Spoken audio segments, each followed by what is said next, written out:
Okay, so chapter is theory of supply. Supply का मतलब क्या होता है? देखो, एक होता है डिमांड और एक होता है सप्लाई।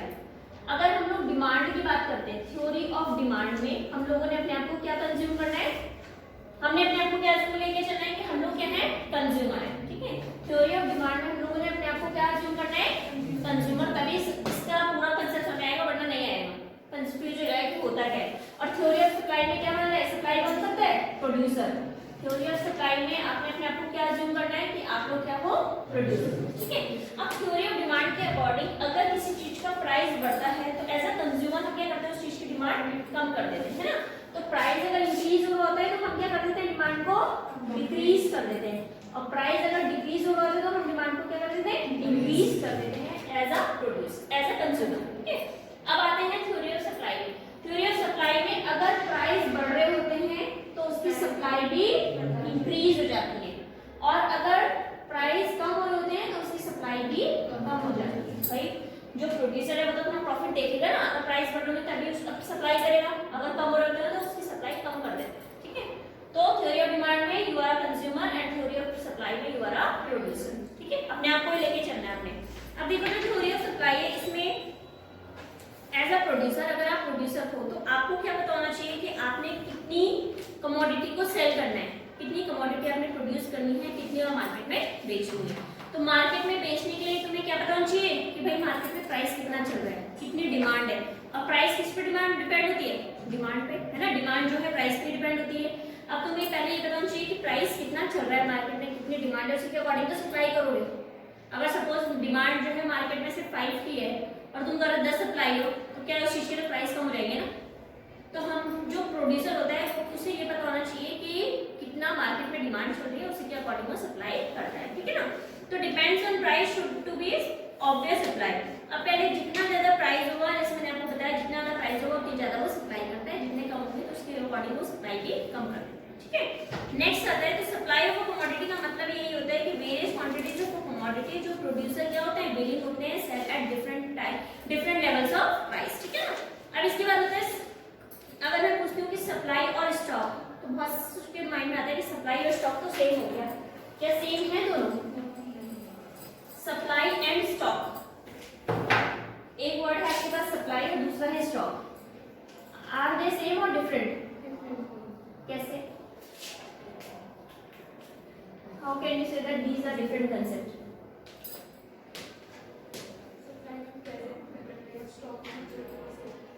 फ्यूचर के लिए भी होता है और नहीं, ऐसा जरूरी है कि फ्यूचर के लिए होता है। जैसे सपोज अगर मेरे पास स्टॉक पड़ा है मार्केट में, सॉरी मेरी शॉप है, मेरी कोई शॉप पे मेरे पास स्टॉक पड़ा है, तो उसके अकॉर्डिंग मैं क्या करती हूँ? उतना सामान मंगाती हूँ कि भाई मेरे पास इतना तो पड़ा है, तो जितना एक्स्ट्रा चाहिए होता है उतना मंगाती हूँ, है ना। स्टॉक क्या है? द पॉइंट ऑफ टाइम पे हम करते हैं, और जो सप्लाई होती है वो पूरे ईयर का देखते हैं, है ना। अगर हम फाइनेंशियल ईयर की बात करते हैं तो सप्लाई जो है पूरे साल की देखते हैं। तो सप्लाई में क्या होता है? सप्लाई का मतलब होता है कि जो भी अलग अलग प्राइस चलते रहते हैं सप्लाई में, ऐसा तो नहीं कि सेम उसका चल रहा है, स्टॉक तो सेम रहता है ना at a particular point of time. तो जो सप्लाई है एक फ्लो कंसेप्ट है, और स्टॉक क्या है? स्टॉक फ्लो कंसेप्ट नहीं है, क्योंकि स्टॉक फ्लो तो नहीं हो रहा है ना, स्टॉक तो फिक्स है ना। तो जो सप्लाई होता है वो फ्लो कंसेप्ट होता है, चलता रहता है, कभी कम हो रही है कभी ज्यादा हो रही है अकॉर्डिंग टू द प्राइस। ठीक है, नाउ जो सप्लाई होती है वो हमेशा किससे रिलेट करती है? प्राइस ऑफ द कमोडिटी, कि किसकी कितनी प्राइस है उसके अकॉर्डिंग सप्लाई होती है। जो स्टॉक है वो प्राइस से उसका कोई मतलब नहीं होता, उसका मतलब ये होता है कि एक तरह से वो स्टॉक रहता है, एक ओपनिंग स्टॉक होता है, एक क्लोजिंग स्टॉक है ना। इसके बाद नेक्स्ट आता है supply and quantity supply. Next concept आता है हमारा सप्लाई और दूसरा quantity supply. Supply and quantity supply.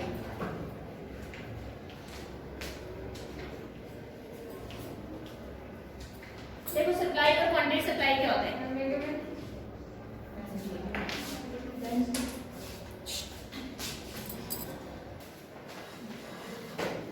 Supply and quantity supply. So there is a difference between the term supply and quantity supply. Quantity supply का मतलब होता है specific quantity जो हमने क्या करा है, प्रोड्यूसर जो है सेल करने के लिए तैयार होते हैं at a different price level. ठीक है, क्वांटिटी सप्लाई मतलब स्पेसिफिक क्वांटिटी, कितनी क्वांटिटी उन्होंने सेल करनी है, और सप्लाई का मतलब डिफरेंट लेवल्स ऑफ प्राइस पे जो वो सेल करते हैं। ठीक है ना, तो जो क्वांटिटी सप्लाई होती है वो स्पेसिफिक होती है और जो सप्लाई होती है वो स्पेसिफिक नहीं होती है। ठीक है, इसके बाद नेक्स्ट आता है, जैसे सपोज मैं आपको कह रही हूँ कि ये प्राइस है of commodity x and here is quantity of commodity x, ठीक है। प्राइस अगर 5 है, 10 है, 15 है और 20 है। 5 पे क्वांटिटी कितनी थी? 0। 10 पे 10 हुई, 15 पे 20 और 20 पे 30। यानी कि देखो जितनी ज्यादा प्राइस बढ़ते जा रहे हैं उतनी ज्यादा क्वांटिटी भी बढ़ती जा रही है, ठीक है ना। लेकिन अगर ये डिमांड के केस में होता तो ये अपोजिट हो जाता। अपोजिट कैसे होता? 5 पे अगर सपोज 2 है या 10 है, 5 पे ज्यादा होती है, 10 पे और कम हो जाती है ना। अपोजिट ज्यादा, यानी कि 5 पे कितनी हो जाती है? 30 हो जाती। 10 होती तो 20 हो जाती, 15 पे 10 हो जाती और 20 पे 5 हो जाती। यानी कि डिमांड जो है कम हो जाती है और सप्लाई हो जाती है बढ़ जाती है, ठीक है ना। इसके अकॉर्डिंग ये होते हैं। नेक्स्ट आता है हमारा, इसके बाद जो हमारा नेक्स्ट टॉपिक है दैट इज सप्लाई फंक्शन। देखो जो सप्लाई फंक्शन है वो किस पे डिपेंड करता है, उसके डिटरमिनेंट्स क्या होते हैं। तो सप्लाई फंक्शन को एक तो एस एक्स से डिनोट करते हैं।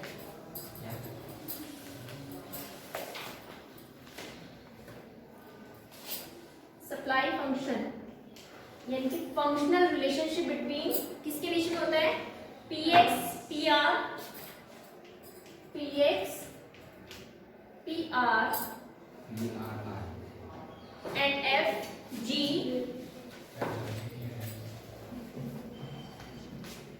next is an F G P F T E X G P। अब देखो इसमें PX क्या होता है? PX मतलब होता है price of own commodity. What is this mean?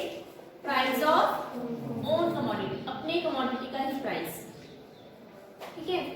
Next है प्राइस, पीआर मतलब प्राइस ऑफ रिलेटेड गुड, जो भी रिलेटेड गुड है उसका प्राइस, उससे रिलेटेड भी सप्लाई के प्राइस, सप्लाई इंक्रीज और डिक्रीज होती है ना। नेक्स्ट आता है एनएफ। एनएफ मींस होता है number of firms, number of firms in the market. भाई देखो एक ही चीज को अगर 10 लोग बेच रहे तो उसके प्राइस अगर सपोज एक ज्यादा दे रहा हो तो कम देता है, कंपटीशन चल रहा है ना, कि भाई हमारा सामान ज्यादा बिकेगा अगर हम लोग कम रेट पे बेचेंगे, ठीक है।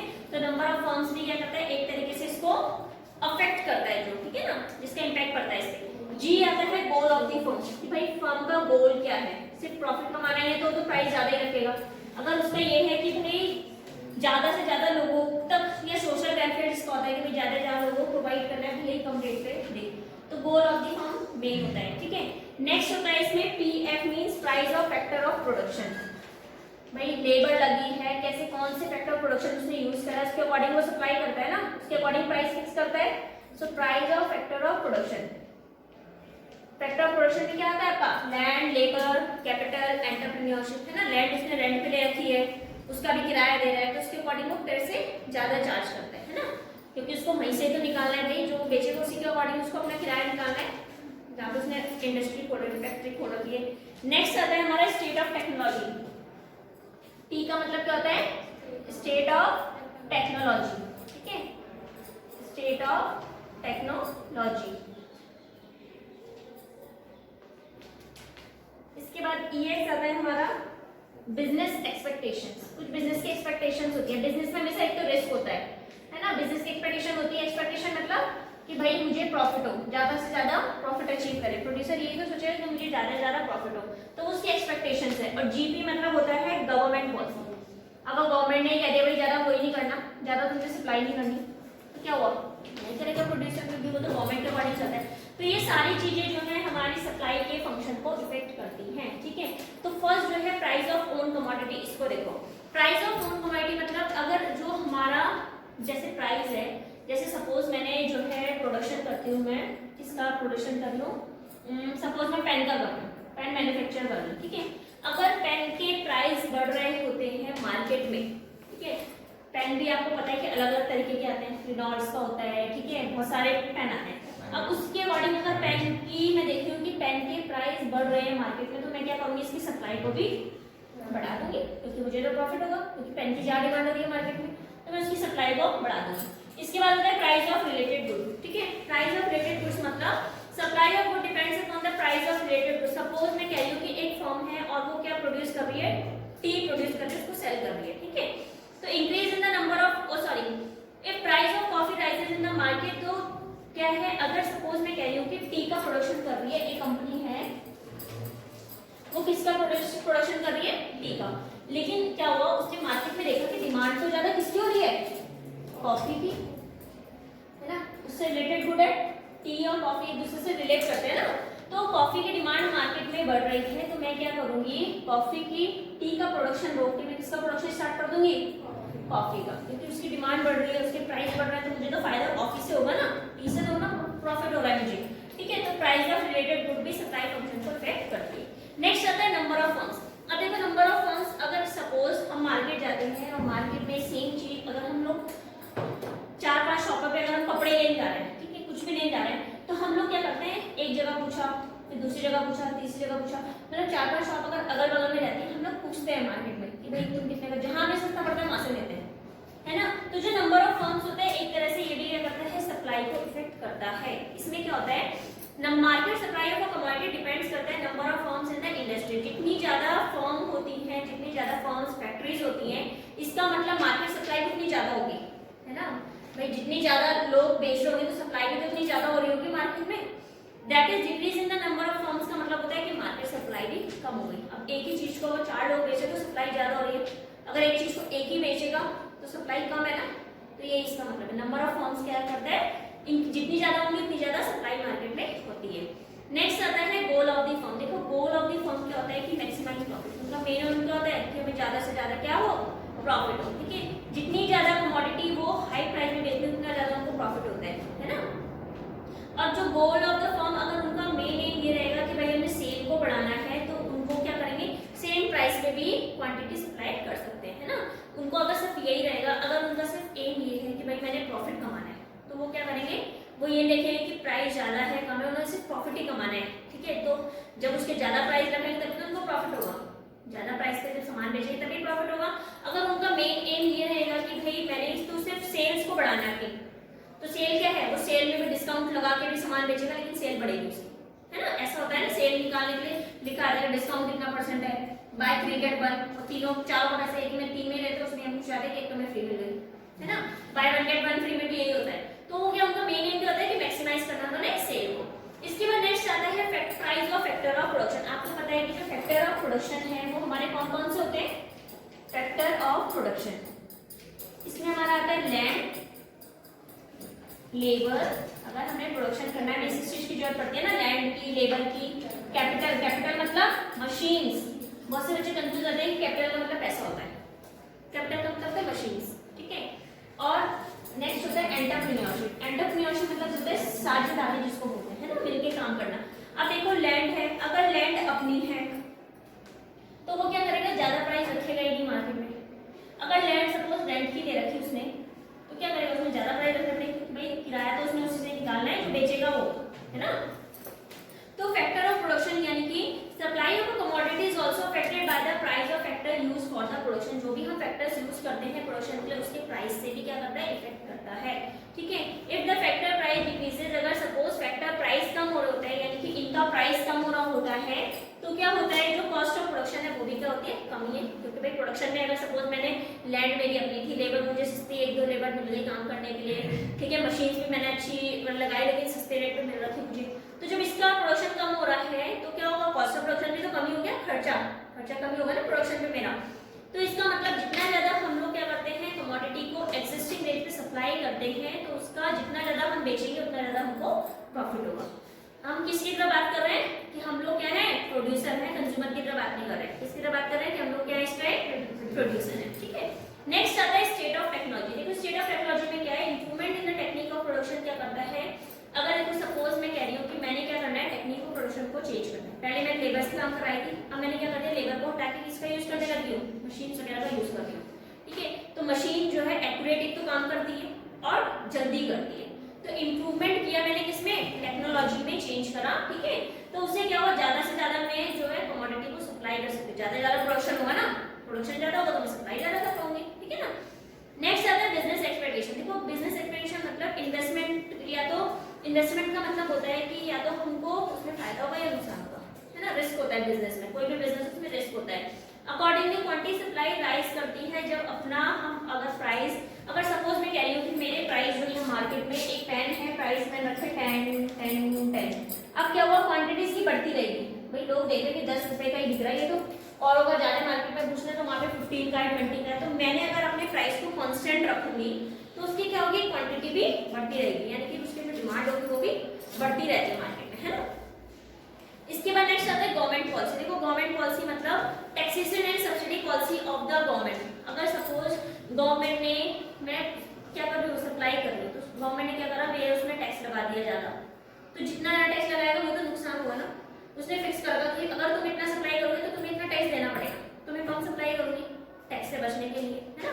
तो ये चीज होती है कि गवर्नमेंट पॉलिसी भी एक तरीके से सप्लाई को इफेक्ट करती है।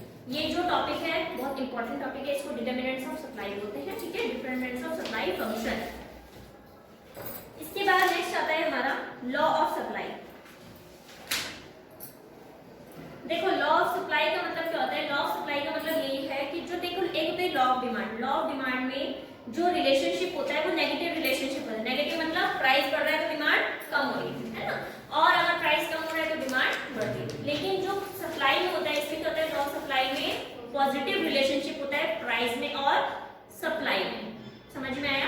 तो इसका मतलब ये होता है, लॉ ऑफ सप्लाई का मतलब होता है कि there is a positive relationship between own price of a commodity and its quantity supply, ठीक है। लॉ ऑफ सप्लाई होगा तो ये होता है लॉ ऑफ सप्लाई।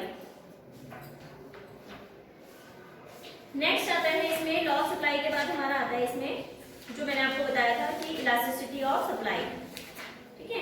तो इलास्टिसिटी ऑफ सप्लाई मेजरमेंट, देखो जो इलास्टिसिटी ऑफ सप्लाई होता है, इलास्टिसिटी मतलब कितना डिग्री चेंज हो रहा है ना, कितना डिग्री चेंज हो रहा है, इलास्टिसिटी ऑफ सप्लाई का मतलब होता है।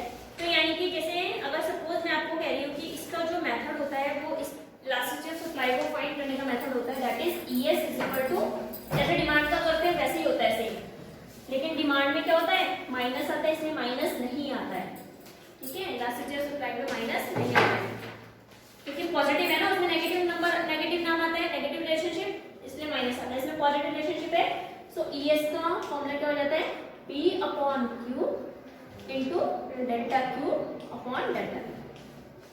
देखो PQ तो पता ही है, ABCD के अकॉर्डिंग PQ अल्फाबेटिकल ऑर्डर में आएगा और इसका अपोजिट यहाँ, इसका अपोजिट यहाँ पे, ठीक है ना। तो ये होता है ES का फॉर्मूला। ये कौन सा मेथड है हमारा, प्रोपोर्शनेट मेथड जिसको बोलते हैं, ठीक है। This is the proportionate method of elasticity of supply. तो देखो जैसे इसके अकॉर्डिंग एक क्वेश्चन देखो,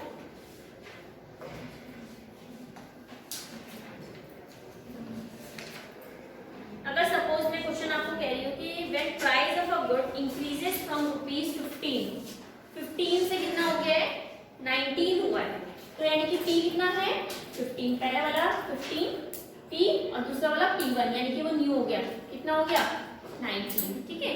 नेक्स्ट इसमें दे रखा है कि क्वांटिटी सप्लाई 75 यूनिट से 95 यूनिट्स हो गया, यानी कि Q पहले कितना था, 75 यूनिट्स क्वांटिटी, यानी कि है ना, अब कितना हो गया Q1, Q1 मतलब न्यू वाला 95 units, okay. Now you have to find 95, yes, you have to find elasticity of supply. What is the formula of elasticity of supply? That is P upon Q into delta Q upon delta P, okay. So P आपके पास पता है ये है, P Q ये है, लेकिन हमें delta Q और डेल्टा P नहीं पता, तो डेल्टा P कितना होगा, न्यू में से ओल्ड को माइनस करते हैं, तो दैट इज 19 माइनस 15, तो कितना हुआ 24, और इसमें कितना हो जाएगा delta Q, Q1 minus Q, that is 95 minus 75, it will be 20 units. Now put value here. P कितना है 15, Q कितना है 75 into delta Q is 20 upon delta P is 4, ठीक है। अब ये कट रहा है 15 1 जा 15 5 जा 5 1 जा 5 4 जा 4 1 जा 4, so answer is